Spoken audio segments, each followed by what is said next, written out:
नमस्कार। सुर्खियों के बाद दिल्ली से बड़ी खबर। त्योहारी सीजन में केंद्रीय कर्मचारियों को केंद्र सरकार ने दिया है बड़ा तोहफा।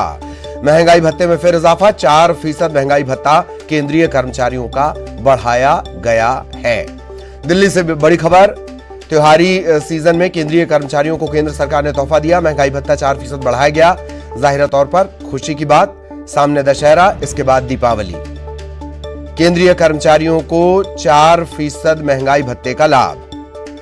त्योहारी सीजन में कर्मचारियों के लिए बड़ा तोहफा केंद्र सरकार की तरफ से।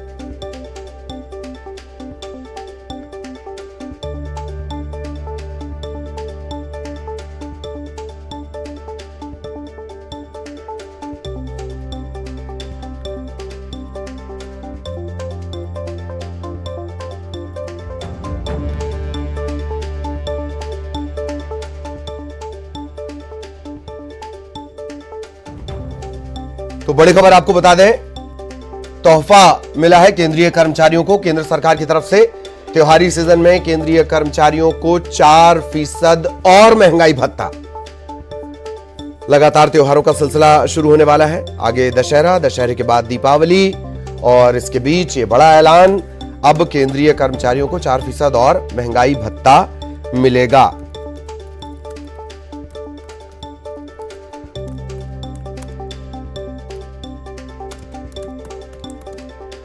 अनूप हमारे सहयोगी इस वक्त हमारे साथ जुड़े हुए हैं। अनूप, पूरी जानकारी विस्तार से। 4% महंगाई भत्ता और बिल्कुल, देखिए आपको बता दूं कि आज प्रधानमंत्री नरेंद्र मोदी की अध्यक्षता में केंद्रीय कैबिनेट की बैठक हुई थी, जिसमें 2 बड़े फैसले आज केंद्रीय कैबिनेट ने लिए हैं। जिसमें पहला फैसला केंद्रीय कर्मचारियों के लिए है, जिससे जो है 4% महंगाई भत्ता जो है बढ़ाया गया। 34 से अब 38% हो जाएगा। ये जुलाई से लागू होगा। एरियर के साथ केंद्रीय कर्मचारियों को मिलेगा। दूसरा जो बड़ा फैसला केंद्र सरकार की तरफ से ली गई है, उसमें प्रधानमंत्री गरीब कल्याण अन्न योजना है, जो कोविड के वक्त में गरीबों को मुफ्त अनाज देने की योजना थी, उसका भी जो सीमा है, समय सीमा, वो 3 महीने के लिए बढ़ाया गया। तो ये 2 बड़े फैसले गरीबों के लिए और केंद्रीय कर्मचारियों को, ये कह सकते हैं कि इस त्योहारी सीजन में एक बड़ा तोहफा केंद्र सरकार की तरफ से दी गई है। चलिए, धन्यवाद अनूप इस तमाम जानकारी के लिए। तो अब तकरीबन 38% महंगाई भत्ता हो गया है। इसके अलावा गरीबों को भी राहत दी गई है। जो अन्न योजना है उसे बढ़ा दिया गया है। महंगाई भत्ते में 4% का इजाफा और बाकायदा अहम फैसला ये लिया गया। त्योहारी सीजन में ये तकरीबन 38% हो जाएगा।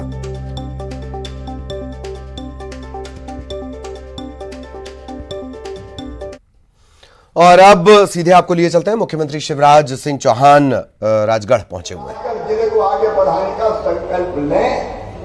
मेरे साथ दोनों हाथ ऊपर उठा के, दोनों मुट्ठी बांध के भारत माता की जय बोले। बोलिए भारत माता की, भारत माता की। ये चाहे डैम का मुआवजा हो, और रस्ते में मुझे मिले थे कुछ बहनें जिन्होंने कहा कि हमारे पास रहने की जगह नहीं है, तो मैं आज फिर जा रहा हूं। मुख्यमंत्री भूआवासीय अधिकारियों का मैं आए थे आवेदन, 22,000 आवेदन आए हैं, जिनके पास रहने की जमीन का टुकड़ा नहीं है। हम अभियान चला के उनको पट्टा दे के मालिक बनाएंगे। चाहे सरकारी जमीन कहीं भी मिले भाभी देंगे, और कहीं नहीं मिली तो फिर हम प्राइवेट में भी व्यवस्था करेंगे, खरीद के इन सब चीजों को पूरा करेंगे। बहुत बहुत धन्यवाद। भारत माता की। और इधर केंद्र सरकार ने पॉपुलर फ्रंट ऑफ इंडिया यानी पीएफआई को 5 साल के लिए बैन कर दिया है। पीएफआई के अलावा 8 और संगठनों पर यह कार्रवाई की गई है। गृह मंत्रालय ने इन संगठनों को बैन करने का नोटिफिकेशन भी जारी किया है। इन सभी के खिलाफ टेरर लिंक के सबूत मिले हैं।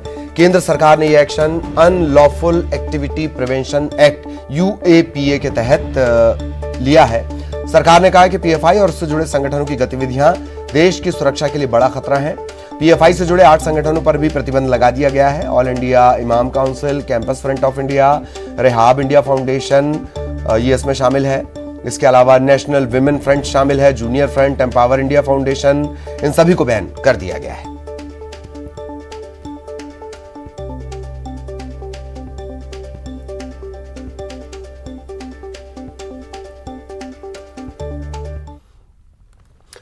और देश भर में पीएफआई पर बैन के बाद अब सियासत भी शुरू हो गई। पूर्व सीएम कमलनाथ ने सरकार की इस कार्रवाई पर बयान दिया है। कमलनाथ ने कहा कि देश विरोधी गतिविधियों में संलिप्त कोई भी संगठन के खिलाफ अगर सरकार के पास सबूत है तो उसे बैन किया जाना उचित है। ऐसा ना हो कि बिना सबूतों के ही कार्रवाई की जाए।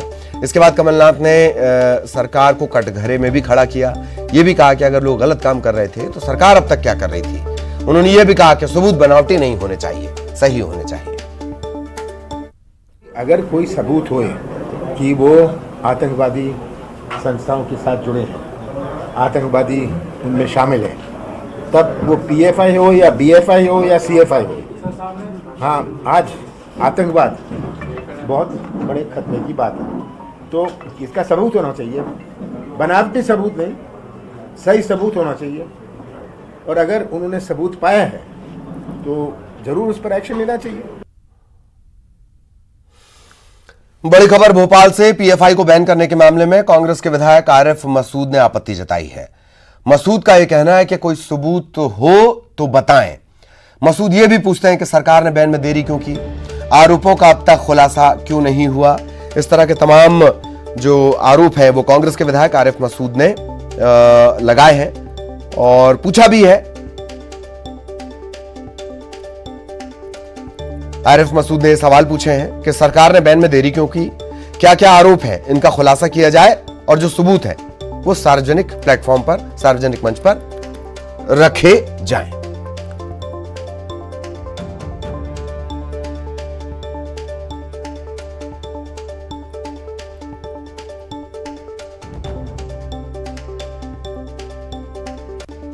सहयोगी जितेंद्र हमारे साथ जुड़े हुए हैं। जितेंद्र, पूरी जानकारी विस्तार से, क्या कुछ कह रहे हैं आरिफ मसूद?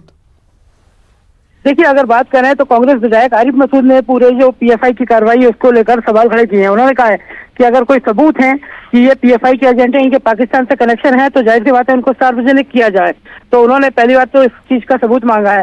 हालांकि वो जांच के पहले, क्योंकि ये सुरक्षा एजेंसी किन्हीं तरह के जो सबूत है वो सार्वजनिक नहीं करती है। दूसरा सवाल ये है कि उन्होंने कहा कि बीजेपी के जो कार्यकर्ता और नेता हैं उन पर पहले फर्जी एक्सचेंज चला जाने का आरोप था। हालांकि उन पर अब तक क्यों कार्रवाई नहीं हुई, उनके भी कनेक्शन पर जब एक्सचेंज के पाकिस्तान से जोड़े गए थे तो उन्होंने कई तरह के बीजेपी पर आरोप लगाए। उन्होंने कहा कि इससे पहले मैंने 6 महीने पहले कहा था कि जो गलत देश विरोधी संगठन है उस पर कार्रवाई की जाना चाहिए। हालांकि एक तरफ वो कार्रवाई की बात सही भी ठहरा रहे हैं, दूसरी तरफ ये भी कह रहे हैं कि उन्हें सबूत भी दिए जाए। ललित, धन्यवाद आपका जितेंद्र इस तमाम जानकारी के लिए।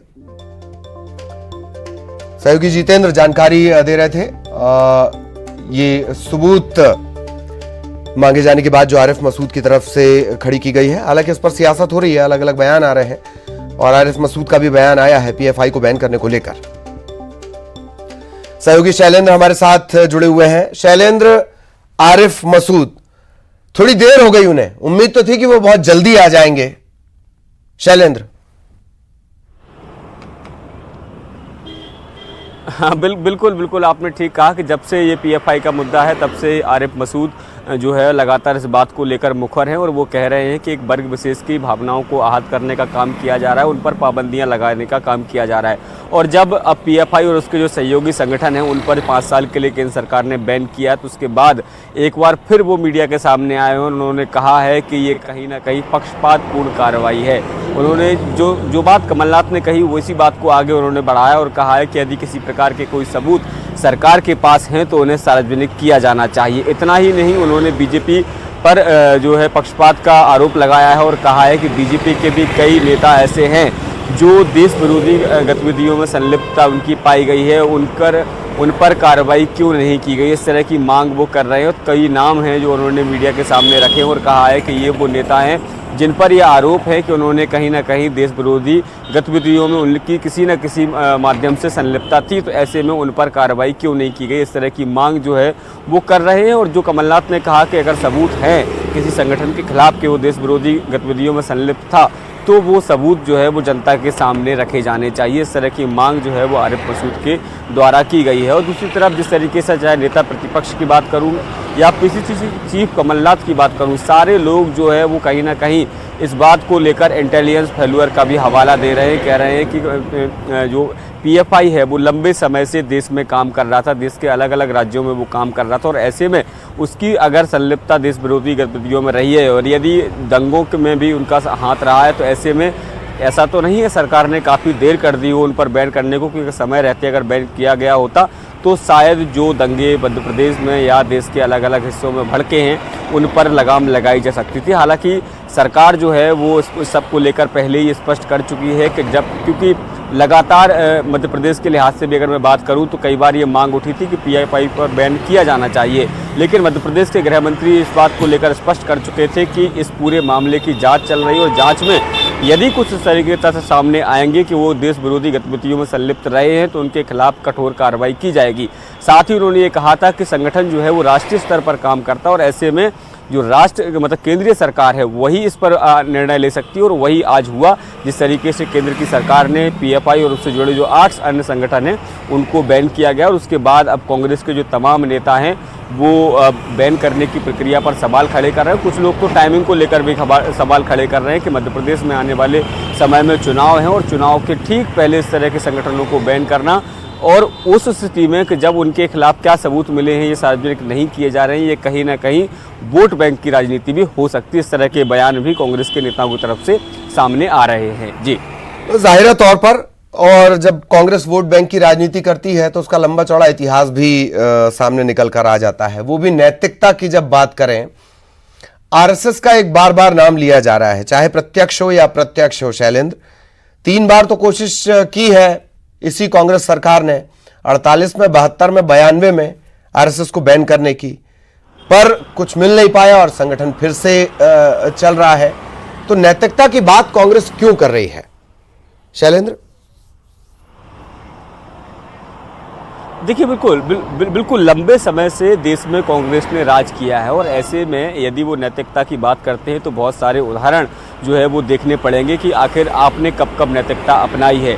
वर्तमान समय की भी बात करूं तो पीएफआई के ये बात सही है कि लंबे समय से काम कर रहा था, लेकिन जैसा कि मैंने कहा कि चाहे मध्य प्रदेश की सरकार हो या केंद्र की सरकार हो, उन्होंने साफ ये कर दिया था कि जब तक किसी के खिलाफ कोई पुख्ता सबूत नहीं मिलेंगे तब तक उस पर प्रतिबंधात्मक कार्रवाई नहीं की जाएगी। और इस मामले में भी ऐसा हुआ, क्योंकि मध्य प्रदेश सरकार हो, इसके पहले भी पीएफआई से जुड़े कुछ मुद्दे सामने आए थे, उसको लेकर भी मध्य प्रदेश की तमाम जो जांच एजेंसियां हैं उन्होंने जांच की थी। और अभी जो वर्तमान की बात करूं तो खुद एक बड़ी एजेंसी इस पूरे मामले को लेकर जांच कर रही थी, एनआईए इस पूरे मामले को जांच कर रही थी। और जैसा कि आपने पहले भी कहा कि ये पहला मामला होगा कि एनआईए के साथ इसमें ईडी भी शामिल थी, यानी कहीं ना कहीं टेरर फंडिंग जो है वो उसमें इस पूरे मामले में सामने आ रही थी। और जिस तरीके से मध्य प्रदेश में पीएफआई के लोगों के सिमी से जुड़े होने के तार सामने आ चुके हैं, कुछ लोगों के पाकिस्तान कनेक्शन आ चुके हैं, और जिस तरीके से जो साहित्य मिला है जिसमें ये कहा गया है 2047 तक भारत को इस्लामिक राष्ट्र बनाना है, अगर इस तरह की कोई गतिविधि ये दरअसल एक नए किस्म के क्राइम की अवधारणा थी जिसमें क्राइम दरअसल नजर ना आए और अब उसे खत्म किया गया है। कुछ लोगों की तिलमिलाहट जायज भी है। वक्त कम है शैलेंद्र, बहुत बहुत शुक्रिया आपका। और दरअसल आरिफ मसूद ने क्या कुछ आपत्तियां जताई हैं, क्या सवाल वो उठा रहे हैं, सीधे हम आपको सुनवाते हैं। वो पीएफआई पे बैन लगा है 5 साल का। हमारे साथ कांग्रेस विधायक आरिफ मसूद हैं, वो उनसे जानते हैं कि क्या वो इस फैसले से सहमत है। देखिए, मैंने 6 महीने पहले कहा था कि पीएफआई की अगर संदिग्ध गतिविधि की शिकायत आ रही है तो बैन करो, देश को नुकसान है तो बैन करो। लेकिन 6 महीने की भारतीय जनता पार्टी की सरकार ने देरी को करी। दूसरा मेरा इल्जाम था कि बैन करने के बाद इनके ऊपर जो आरोप लगे हैं वो जनता के सामने लाए जाएं। उस आरोप का भी आज तक भारतीय जनता पार्टी की सरकारों ने खुलासा नहीं करा। तीसरा मेरा सवाल है कि जब भोपाल से ध्रुव सक्सेना और अंशुल को ऊपर आरोप लगा था उस पर आज तक कोई कार्रवाई नहीं हुई, तो सरकार दोहरा चरित्र न चलाए, जो देश के लिए नुकसान दे उन पर एक जैसी कार्रवाई होना चाहिए। क्या लग रहा है, अब कार्रवाई तो हो गई और भी कई संगठन हैं उनसे जुड़े हुए, उन पर भी कार्रवाई होगी। वो बताया जा रहा है कि भोपाल में उन्हें सपोर्ट भी कुछ मिल रहा था।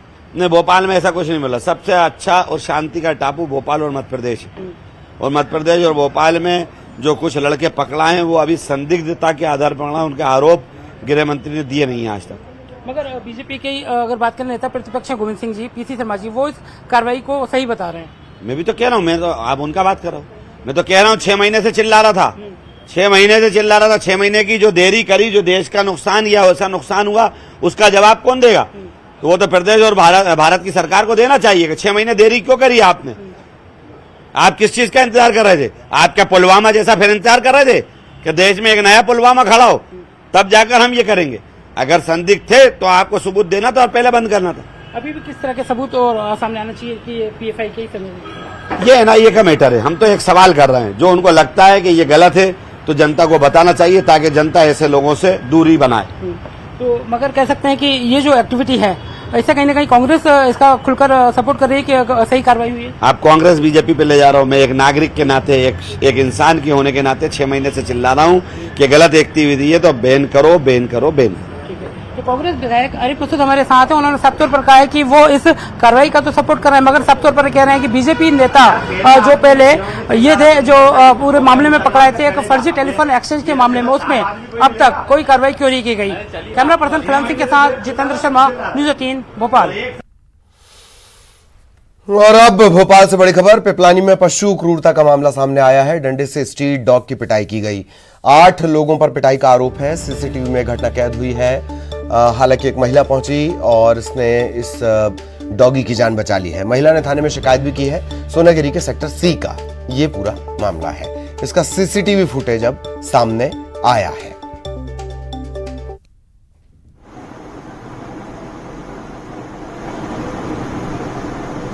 और पिपलानी का ये पूरा मामला है। सहयोगी मनोज हमारे साथ जुड़े हुए हैं। मनोज, विस्तार से जरा जानकारी दें इस पूरे घटनाक्रम को लेकर, क्या अपडेट है ये भी बताएं।